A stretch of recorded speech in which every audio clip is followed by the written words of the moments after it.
Salut tout le monde, j'espère que vous allez bien, c'est Steph, bienvenue sur la chaîne principale. Vidéo que je voulais vous faire depuis un petit moment, que j'ai jamais fait sur la chaîne, on va parler d'anamorphique.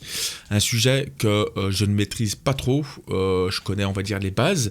Mais aujourd'hui on va parler d'une marque, on va parler de Sirui qui ont sorti leur nouveau petit 35 mm qui est absolument magnifique, qui est pas gros, qui est très léger, qui coûte pas cher et qui fait des merveilles, ok. Donc comme vous avez pu voir sur les images, j'ai été faire quelques shoots à l'extérieur, un petit peu en drone FPV, alors très rapidement, parce que j'ai absolument pas le temps, mais en tout cas vous allez voir que ça va faire des très belles choses dans l'avenir. J'ai fait quelques shoots avec le Sony A7S III et aussi avec le Ronin 4D, d'accord, parce que j'ai pris une monture Sony. J'aurais pu prendre une autre monture, mais j'ai été judicieux sur mon choix quand ils m'ont proposé. Ils m'ont demandé si je le voulais en RF, en Sony ou en D. J'ai dit bah, je vais vous le prendre en Sony, étant donné que j'ai les adaptateurs en fait pour le Ronin 4D pour le passer en Sony, le Ronin 4D, d'accord. Donc j'allais faire un combo justement entre A7S III et le Ronin 4D. L'A7S III je l'ai mis sur le drone FPV. Je peux le mettre aussi sur un RS3 et puis aussi je peux le mettre directement sur le Ronin 4D et sur la voiture avec les images que vous avez pu voir, ok. Donc dans cette vidéo je vais pas trop vous rentrer dans les détails, c'est à dire que moi je suis pas un professionnel de l'anamorphique. Il y a plein de gens super compétents sur internet, sur YouTube qui existent et qui font des trucs absolument fabuleuses. Je vais vous parler en tant que filmmaker indépendant avec un petit budget pour acheter ce genre de truc, à quoi ça va servir, ok. Comment on fait par exemple des squeezes, on va parler des ratios, etc. Comment utiliser cet objectif sur quel genre de capteur d'appareil photo, de caméra et tout ça. Je vais vous parler un petit peu moi des choix artistiques que vont apporter une optique anamorphique dans mes productions, pourquoi je choisirais une optique anamorphique ou non. Donc on va vraiment parler de tout ça, savoir si ça peut valoir le coup ou non. Juste pour faire un petit rappel, il va y avoir plusieurs types d'objectifs anamorphiques avec plusieurs ratios, on va dire, ok, plusieurs facteurs. On va parler des 1.33, on va parler des 2. Celui-ci, si vous regardez bien, il est sur du 1.6, ok. Le 1.6, en fait, il a un petit peu le cul entre les deux, il a un petit peu le cul entre le 1.33 et le 2 en ratio. Donc on va voir un petit peu à quoi ça correspond, sans trop rentrer dans les détails. On sait qu'une optique anamorphique aujourd'hui, en fonction de votre capteur et en fonction du ratio de l'anamorphique, ça va être plus ou moins judicieux de shooter avec tel ou tel type de capteur. Si on prend du micro 4 tiers, c'est super bien par exemple pour du 1.33. Maintenant si on commence à shooter sur des capteurs 16/9, comme moi, on va voir ce que ça peut apporter. Le 2, le x2, est-ce que c'est trop violent? Le 1.33, est-ce que c'est pas assez? Le 1.6, est-ce que c'est un bon compromis, etc. On va voir tout ça. La première chose de cette optique, je vais vous parler déjà de sa fabrication et de sa taille. Donc comme vous le voyez, c'est un 35 mm. Alors 35 mm c'est un peu différent, c'est à dire qu'on va parler de 35 de hauteur. Si on fait notre calcul par rapport au ratio, etc., ça va nous donner à peu près un 21 mm de large, d'accord, en FOV. Donc c'est un peu compliqué l'anamorphique comme ça, je vais pas trop, comme je vous disais, rentrer dans les détails avec les conversions, etc. Il y a plein de vidéos qui traînent, je parle notamment de Clovis par exemple sur Pulse qui a fait une vidéo absolument magnifique sur l'anamorphique et qui est beaucoup plus compétent que moi. C'est pour ça que moi je vous parle en tant que filmmaker. Je reçois un truc qui est pas cher, comment ça fonctionne, comment ça marche, je vous fais voir comment l'utiliser, je vous fais voir les images que ça fait. Après pour rentrer trop dans les détails ça va être chiant, les conversions on va les faire un petit peu après si vous voulez, vous faire voir un petit peu à quoi ça correspond, mais voilà. Mais grosso modo il est d'une manufacture assez bien foutue, le fût il est en carbone comme je vous disais, il fait pas plus de 400 grammes, aux alentours de 400 grammes en fonction de la monture que vous prenez, ça va jouer à quelques grammes près. Il fait à peu près 10 cm d'eau, donc je crois qu'on est à 103 mm, donc c'est pas très grand, puis c'est un truc qui est vraiment pas gros quand tu compares avec un boîtier, c'est vraiment rikiki, et c'est ça qui est assez génial aujourd'hui. Moi ce qui va m'intéresser sur un truc comme ça, c'est qu'il couvre le full frame, ok. Ça veut dire que je vais pouvoir l'utiliser par exemple sur mon A7S III. Donc ça veut dire quoi? Ça veut dire que même sur un 35 mm, j'aurai pas de vignettage sur les bords. Donc ça veut dire que ça rentre vraiment dans tous les codes que moi j'utilise par rapport à mes caméras. Si on prend le Ronin 4D, il est aussi en full frame, j'aurai absolument aucun problème de vignettage étant donné que ça couvre toute la totalité du capteur, ok. Pour parler de l'ouverture, on est sur du T2.9 jusqu'à T16, ok. Écoutez, ça marche plutôt bien, j'ai pas vu de soucis particuliers. Je vais parler tout de suite des défauts que je peux lui trouver parce que j'ai trouvé un défaut, c'est vraiment la distance mini, la distance focale mini qui est un petit peu faiblarde. Ils annoncent du 0.9, ils annoncent à peu près 1 mètre. C'est des problèmes de fabrication, c'est des problèmes de formule optique, etc. Ça va être compliqué de faire un peu plus, je pense, surtout sur une optique aussi large, qui est du 35, ok. équivalent 21 comme je vous disais tout à l'heure en D-Squeeze, mais en tout cas j'avais un petit peu de mal justement à gratter, on va dire à gratter du bokeh derrière, parce que qu'est-ce que ça va apporter? Ça va apporter, comme vous voyez sur les vidéos, un joli flair, d'accord. Le but de l'anamorphique aujourd'hui pour moi, c'est pas d'essayer de gratter de la largeur comme dans les westerns, etc. C'est vraiment d'avoir un bokeh, on va dire, qui va vraiment nous traverser tout l'écran et qui va donner ce look un peu ciné. On va avoir une certaine douceur sur l'optique aussi, notamment sur les bords. Ok, c'est ce qu'on recherche un peu sur l'anamorphique. C'est effectivement de casser un petit peu ce côté un peu peut-être numérique. C'est de trouver une petite douceur, un petit peu comme si on était sur de la péloche. Alors après, ça va être en fonction de vos optiques aussi. Et c'est ça un petit peu qui donne, on va dire, l'aspect un petit peu look cinéma. Ok, c'est vraiment sur les optiques anamorphiques qu'on va retrouver le plus cet effet voulu. Voilà, après, qu'est-ce que je pourrais vous dire plus dessus? On va regarder un petit peu le piqué, on va voir un petit peu comment ça fonctionne au niveau du D-Squeeze, d'accord? Au niveau des aspects ratios, comment on va faire sur Premiere pour avoir un truc assez homogène et pas un truc complètement étiré. Donc on se retrouve tout de suite déjà pour voir un petit peu ce que ça donne sur Premiere. Ok, donc là je suis sur Premiere, j'ai importé directement les rushs sur mon projet, juste à gauche ici. Donc j'ai une image, comme vous le voyez, qui est déjà étirée en fait, parce que le but de l'anamorphique justement, c'est vraiment de nous prendre... c'est un peu compliqué, c'est chiant l'anamorphique à expliquer, mais grosso modo il va prendre toute la largeur de votre image en fait, et il va vous la recompresser en fait dans un format beaucoup plus serré sur les côtés. Ok, donc c'est pour ça qu'on a cette espèce de sensation d'avoir une image un petit peu haute comme ça, d'accord. On a l'impression par exemple que mon collègue Momo là, on a vraiment l'impression qu'il est allongé vers le haut, d'accord.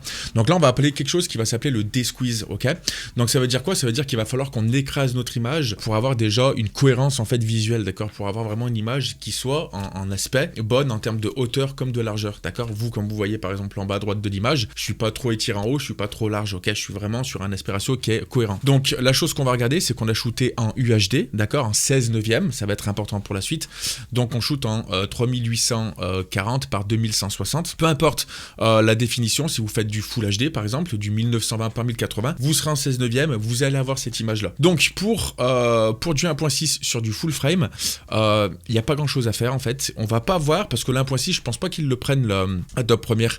Il doit prendre du 1.33, il doit prendre du 2, séquence, réglage de la séquence. Et si on va dans rapport, on doit avoir du 2 et du 1.33. Ok. Et là, pour le coup, on est sur du 1.6. Ok.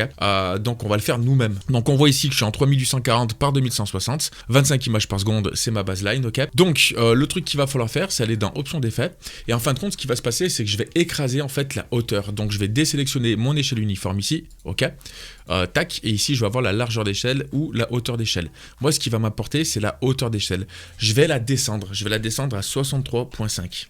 Tac, ok. Ça veut dire quoi? Ça veut dire que là, automatiquement, je garde ma largeur, ok, mais je réduis ma hauteur. Ce qui fait que, et c'est là où on voit que des fois, shooter avec du 16/9 en anamorphique, on sait qu'à un moment ou à un autre, il va y avoir quelque chose qui va... Enfin, on va perdre quelque chose dans l'image, ok. C'est un peu compliqué encore à dire comme ça, mais vous allez comprendre par la suite. Si vous avez un écran 16/9, d'accord, je suis sur un écran 21/9, ça triche un petit peu chez moi, mais vous devez avoir en fait en haut et en bas des bandes noires assez balèzes, d'accord. Donc là, on est vraiment sur un scope, ok. On n'est pas sur des letterbox qu'on a rajouté en post-prod. Et si on regarde ici, automatiquement, ça nous fait une image qui est plutôt cohérente en termes de ratio. Donc là, il va se passer plusieurs choses. Soit je reste en UHD, d'accord, donc en 3840 par 2160. Ok, donc si je reste sur l'UHD comme ça, les bandes noires qu'on voit, en fait, le scope qu'on voit ici est peut-être un peu trop balèze, d'accord, par rapport à du scope qu'on va pouvoir trouver sur des letterbox. C'est-à-dire que les bandes noires ici que vous voyez, elles sont quand même un peu trop vénères. Donc il va y avoir plusieurs solutions. La première solution, c'est soit j'importe sur mon image un letterbox en layer, donc c'est des petites bandes noires que vous allez rajouter en haut et en bas. Donc ça, c'est un petit peu ce qui se fait depuis pas mal de temps maintenant. C'est pas le but, quand t'as de l'anamorphique justement, c'est de profiter justement de cette perte de hauteur pour gratter justement ce scope, ok. Mais on peut le rajouter et faire en fait une petite manipulation pour tricher. Donc on va retourner sur Premiere et je vais vous faire voir. Donc là j'ai mon image, on a fait un D-Squeeze. Donc là j'ai une image qui est plutôt bonne en termes de ratio, il n'y a pas de souci. Par contre c'est vrai que le scope est quand même assez vénère ici sur du 16/9. Nos bandes sont quand même vachement vénères, ok. Donc j'ai mon cinémascope ici que je vais trouver sur Google ou peu importe, d'accord. Si vous le trouvez en Full HD, vous avez qu'à faire du x2, d'accord. Donc donc en 200 d'échelle pour avoir du Full HD, de l'UHD. Donc là, on voit que mon letterbox ne couvre pas, par exemple, l'image. Ça veut dire que si je prends mon image ici, que je l'imbrique, par contre, imbriqué, d'accord ? Donc il va me la friser comme elle est là. Là par contre je vais pouvoir augmenter sa taille tout doucement, d'accord ? Parce que là maintenant mon échelle elle est plus uniforme. Enfin elle est uniforme, pardon. Donc là si je fais par exemple 120%, hop, on voit que mon échelle monte jusqu'à mon letterbox ici, d'accord ? Là on voit qu'on a dépassé par exemple, d'accord ? Mais par exemple si je vous le mets à 110, ici, j'enlève ici mon letterbox, on le voit pas, ok ? D'accord ? Donc là, ça veut dire qu'il va falloir que j'augmente mon échelle jusqu'à ne plus voir en fait les petites bandes. Donc voilà, on va perdre du côté du coup. D'accord ? C'est pas très intéressant. Mais par contre, sur une prod avec des optiques par exemple qui sont non anamorphiques, et ben ici maintenant on va pouvoir avoir un ratio, quelque chose dont on va dire qui se fait d'aujourd'hui, d'accord ? On va pas avoir des bandes qui sont extrêmement vénères. Deuxième chose, si je veux garder justement que je fais CTRL-Z, voilà, on va enlever la précomposition, que j'enlève mon cinémascope, tac, ici j'ai mon image, et ben ce qu'il va falloir faire justement, c'est changer en fait l'échelle de ma séquence. Donc au lieu d'avoir par exemple du 3840 par 2160, on va se mettre sur du 1368. Donc je vais aller dans séquence ici, réglage de la séquence, et ici en horizontal, on va faire du 1358, ok ? Et là, magie, tac. Ici, on a le full screen, ok ? Ça veut dire que quand je mets en plein écran, moi, je suis sur un écran 21/9, ok ? Donc, voilà, je le vois un petit peu moins que vous. Mais si on se met en plein écran, eh ben, on va quand même conserver, en fait, cette hauteur, en fait, de perdu. Mais les gens qui vont avoir un écran 21/9 ou un ultra-wide, ou par exemple sur un smartphone, quand vous le mettez à l'horizontale, on doit avoir à peu près ça doit être du 2,35, je sais pas c'est du combien. C'est pas du 16/9, c'est du 21/9 téléphone, de toute façon. Je pense que c'est du 21/9, je sais pas trop, en fonction des smartphones. Mais grosso modo, là, je garde toute ma fenêtre, en fait, qui est complètement ici full, ok ? Donc ça veut dire qu'en fait, mon montage vidéo, je peux le faire dans ce ratio-là, d'accord ? Maintenant, il va y avoir encore d'autres problèmes. Ce ratio-là, il est encore un peu plus vénère que du 21/9, ok ? Ça veut dire que même sur un écran 21/9, je vais quand même avoir ici, en haut et en bas, je vais quand même avoir encore des mini bandes noires que je vais devoir recropper et refaire un ratio qui va compléter mon 21/9. Parce que là, je suis quand même un tout petit peu plus large que du 21/9. Je vais pas trop rentrer dans les détails, je vais pas trop vous embêter avec tout ça, mais je pense que vous avez compris le principe. Si vous voulez vraiment comprendre le truc, moi, mon but aujourd'hui, c'est de vous parler de l'optique et pas de, exactement tout l'historique de l'anamorphique. Mais grosso modo, on va voir un petit peu ce que donne en fait l'optique en termes de qualité d'image, en termes de piqué, en termes de douceur, en termes de flair, etc.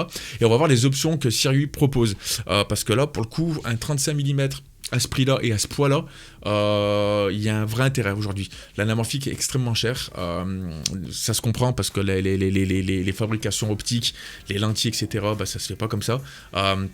Mais là, en fait, ils ont fait plusieurs petites prouesses sur un tout petit truc comme ça qu'on va voir tout de suite et qui sont vachement intéressantes pour des petits indépendants comme nous. Donc, comme n'importe quelle optique, on va pouvoir filtrer et on va avoir du 58 mm en face pour avoir des filtres ND, pour avoir des filtres polarisants, etc. Donc voilà, tout est à data dessus, c'est du 58 mm. Première chose d'assez chouette, c'est qu'ils ont fait plusieurs types de flair, ok ? Ici, on a une bague bleue qui va nous rappeler que le flair sera bleu, ok ? Sera bleuté. Mais on a aussi le choix quand vous allez l'acheter sur le site internet. D'ailleurs, tous les liens sont dans la description. Il y a un code promo. Je crois qu'il y a un code promo, il est dans la description. Vous avez 5% de réduction avec le code Stéphane, je crois. Je crois qu'ils m'ont mis ça comme code. J'espère qu'il n'y a pas d'autres Stéphane qui vont faire des reviews, parce qu'on va pas s'y retrouver, mais il y a un code promo, d'accord ? Tous les liens sont dans la description, et aussi pour le lancement, on va parler tarifs après, pour le lancement, ils font aussi une offre spéciale, quand même, avec pas mal de réductions, ok ? Mais vous avez le choix entre un flair bleu ou alors un flair dit neutre, d'accord ? Donc neutre, ça va être un flair blanc. Pour moi, l'anamorphique, les flairs sont bleus. Je sais pas, j'ai eu cette éducation cinématographique, on va dire, où tous les flairs que j'ai vus anamorphiques étaient bleus. Donc moi, je suis resté sur un bleu. J'ai pris l'option vraiment bleu. Maintenant, il y a des gens qui vont vouloir gérer leur propre flair, peut-être changer un petit peu la couleur sur du TSL secondaire, etc. Je vous proposerais bien d'être sur du neutre, mais franchement, comme vous voyez sur les images, les flairs sont quand même vachement bien foutus. Et surtout qu'aujourd'hui, il faut pas oublier qu'on a des outils en post-production qui nous permettent de faire ce qu'on veut, de gérer en indépendant des couleurs, en TSL secondaire comme je vous disais, pour vraiment gérer la couleur de notre flair. Donc ça c'est hyper important, ok ? bah, si vous avez le budget, vous pouvez prendre plusieurs séries, mais voilà, moi je trouve que c'est quand même bien d'avoir un flair bleu, parce que moi c'est ce que j'ai toujours recherché sur de l'anamorphique. On faisait des fake anamorphiques, nous, avec du optical flare. Ça, c'est ce que je vous apprends sur les formations d'ailleurs. Mais ça remplacera jamais vraiment des vrais flares comme ça naturels et franchement qui marchent super bien, d'accord? Donc ça, c'est vraiment un truc assez dingue. Ils ont fait un taux de compression constant. Alors qu'est-ce que ça veut dire? Ça veut dire que quand on change de focus sur un sujet qui est loin et un premier plan, Normalement, avec la compression constante, notre sujet va pas grossir ou maigrir, ok? On a toujours cette espèce de phénomène qui existe quand on fait un gros changement de focus avec le bokeh, etc. On a vraiment un truc qui va vraiment changer de taille. Là, ils ont annoncé une compression constante. Je l'ai pas vu, effectivement. Maintenant, je vais être très honnête avec vous, j'ai pas utilisé de follow focus pour changer mon focus ou mon diaph. Donc, j'ai pas eu le phénomène parce que je l'ai pas énormément testé sur j'ai pas eu le temps déjà, hein. Mais sur ce point-là, je l'ai pas énormément testé, donc je vous avoue que je vais pas vous parler de ce que j'ai pas vu. Mais apparemment, c'est ce qu'ils disent sur le site internet. D'ailleurs, si vous voulez les infos, comme je vous dis, vraiment tout le site internet est dans la description pour avoir vraiment toutes les infos que vous voulez. Pour les montures, on va voir les montures RF, donc vous allez pouvoir foutre ça sur de la Komodo, sur du Canon R5, sur de la C70. Sur pas mal de caméras en monture RF. Vous allez pouvoir les mettre sur du Sony, ok? Donc moi je l'ai mis sur un A7S III. Ça marche très très bien. Comme je vous le redis, il couvre le full frame. Et aussi vous allez pouvoir avoir des montures D. Donc D, ça va être le Ronin 4D. Alors moi j'ai été judicieux sur le Ronin 4D parce que j'ai la monture Sony avec et je me suis dit ben ouais, vu que je vais pouvoir l'utiliser sur un drone FPV avec l'A7S III par exemple et Giroflow, alors il y a une manip à faire, hein. Faut dé-squeeze avant, faut shooter, faut dé-squeeze, il faut importer avec les données data et tout, c'est un petit peu le bordel, mais voilà. Mais moi mon A7S III, je sais qu'il vole dans les airs, donc j'ai dit je vais le garder en monture E et du coup je vais pouvoir aussi l'utiliser sur mon Ronin 4D. Mais il existe aussi la monture D native pour le Ronin 4D et pour de l'Inspire aussi, parce que comme je vous disais, 400 grammes, c'est vraiment pas lourd. Et sur de l'Inspire, qu'est-ce qu'on a comme capteur? Du micro 4 tiers. Non, mais en plus, on va pouvoir faire des trucs assez chouettes en l'air maintenant. C'est vrai que le gros avantage d'avoir des optiques comme ça, sur ce poids, sur cette taille, c'est vraiment d'avoir en fait quelque chose de pas gros, de pas lourd, qui peut voler. Je l'ai shooté vraiment, j'avais trop de tilt, hein. Moi, le jour du tournage, je vous l'ai fait vraiment de nuit pour essayer de faire péter des flares. J'y voyais rien. D'ailleurs, il y avait les projecteurs à puture qui étaient à fond, c'était insupportable. Mais c'est shooté sans stabilisation, j'ai fait vraiment un truc natif comme ça, raw. Donc c'est super intéressant en fait d'avoir quelque chose de petit, de pas lourd, parce que maintenant sur du drone FPV, ben on voit large, tu vois, du 21 en FOV comme ça, c'est quand même assez dingue sur l'anamorphique et surtout sur le prix qu'il est proposé. Je trouve ça absolument extraordinaire parce que là on a un vrai intérêt en fait de faire de l'anamorphique en l'air. On n'est pas à l'abri d'un crash, hein, sur du FPV par exemple. Tu viens tamponner un arbre, etc. Tu vas commencer à coucher une optique qui coûte 10 000 €. Il faudra déjà la porter, hein, parce qu'après c'est des optiques, on va pas parler des autres marques, mais ça fait des trucs assez balèzes. Là t'as un truc qui paye pas de mine, quoi, tu vois, qui est quand même bien foutu, qui est en carbone. Voilà, pour le prix que ça propose, moi je vous dis, maintenant il y a un vrai intérêt de faire voler ces petits trucs là. Le prix de cet objectif, on va être aux alentours des 1300 $, donc 1299. Alors en euros, je sais pas combien ça fait, c'est du dollar ou de l'euro, faudra regarder sur le site internet, ok. Et pour le lancement, ils l'ont descendu à 1099 $, donc vous avez une réduction déjà de 200 $, ok. On a un truc à peu près aux alentours entre 1100 € et 1300 € pour de l'anamorphique, pour du 35 mm natif comme ça, pour la qualité de fabrication, pour le poids, pour la taille qui fait à peine 10 cm. Waouh, moi je vous dis waouh, franchement ils ont vraiment fait un truc assez dingue, c'est vraiment balèze ce qu'ils ont fait. Moi je vous le dis, c'est vraiment balèze. Vous avez pu voir la vidéo, je vous fais voir quelques images, j'ai essayé de faire des zooms, j'ai essayé de voir un petit peu si on n'avait pas trop les bords qui étaient trop mous, c'est-à-dire avec de la perte de piqué, etc. Enfin voilà, sans trop en abuser, ça flaire super bien, mis à part cette distance mini qui m'embête un tout petit peu, si je voulais faire vraiment du sujet rapproché sur un œil par exemple, avec de la lumière derrière, etc., jouer sur les flares et le bokeh, ça m'embête un tout petit peu le 0.9. Moi je trouve que franchement ils ont fait un truc assez dingue et c'est vrai que ça fait quand même, enfin ça commence à faire un peu peur. Alors non, les gros mecs du cinéma vont pas l'utiliser, mais maintenant il y a plus de quoi en fait rougir en fait devant l'anamorphique par rapport au tarif que ça propose. C'est livré dans une boîte C'est vachement bien stylé. Regardez, avec un petit flair bleu autour, ils ont fait un truc assez drôle. On a une petite pochette juste ici. Regardez, on a une petite pochette ici en peau de chamois. Ça marche bien en fait. C'est des sociétés maintenant qui savent, qui bossent bien. Ils ont la technique maintenant pour faire des choses assez quali maintenant pour le tarif. Et c'est assez chouette ce qu'ils font parce qu'on peut l'utiliser maintenant. Pour des mecs comme moi, je vous le redis, moi j'ai mis des prix, des fois j'ai mis des 2... 3000, 3500, 4000 euros dans des optiques. Quand tu commences à être soit auto-entrepreneur ou une petite société, ou même un bon petit vidéaste sur YouTube qui veut se démarquer, faire des trucs artistiques, tu sais que maintenant tu peux shooter en anamorphique pour pas très cher. On regardait il n'y a pas longtemps des anamorphoses, enfin des anamorphotes, des adaptateurs. Ça coûtait relativement cher, c'était dégueulasse. Bon, je trouvais ça dégueulasse. C'était tout, t'avais de l'aberration chromatique. Là, j'ai essayé de checker même en backlight, etc., voir si j'avais pas d'aberration chromatique, voir un petit peu les petites impuretés que j'allais trouver. J'en ai pas vu grand, enfin j'ai pas vu trop de merde. J'ai été assez choqué en fait du truc, tu vois. Et là je vous parle vraiment en tant que filmmaker, hein. Je suis pas là pour moi je m'en fous. Enfin je vous dis très honnêtement, si lui ils font un one shot avec moi, ils m'ont demandé si je voulais essayer ça, j'ai dit bah oui, ils m'ont dit tu nous fais une petite vidéo en échange, j'ai dit bah écoutez, l'anamorphique moi ça me plaît de plus en plus, grave, donc je vous dis c'est pas mes darons, c'est pas mes patrons, vous faites ce que vous voulez, mais franchement ils ont fait vraiment un truc hyper stylé et avec plusieurs options, que ça soit sur les montures, que ça soit aussi sur les flares, d'accord, ils ont fait un truc assez chouette. Code de réduction, si vous voulez 5% en plus, il y a le code Stéphane, ça sera dans la description. Je sais pas trop quoi vous dire de plus, je l'ai mis sur un drone FPV avec la A7S3, super combo, A7S3, très petit, très léger, 35 mm circuit anamorphique, très petit, très léger, ça fonctionne très bien. Sur le Ronin 4D, eh ben, il est juste à côté, l'équilibrage se fait extrêmement bien, ça marche mais 20 fois, c'est super bien, 400 grammes, je vous dis, c'est vraiment pas lourd, donc la majorité des gimbals vont pouvoir le prendre. Je l'approuve, il est Kushu approved. Je suis assez content du résultat.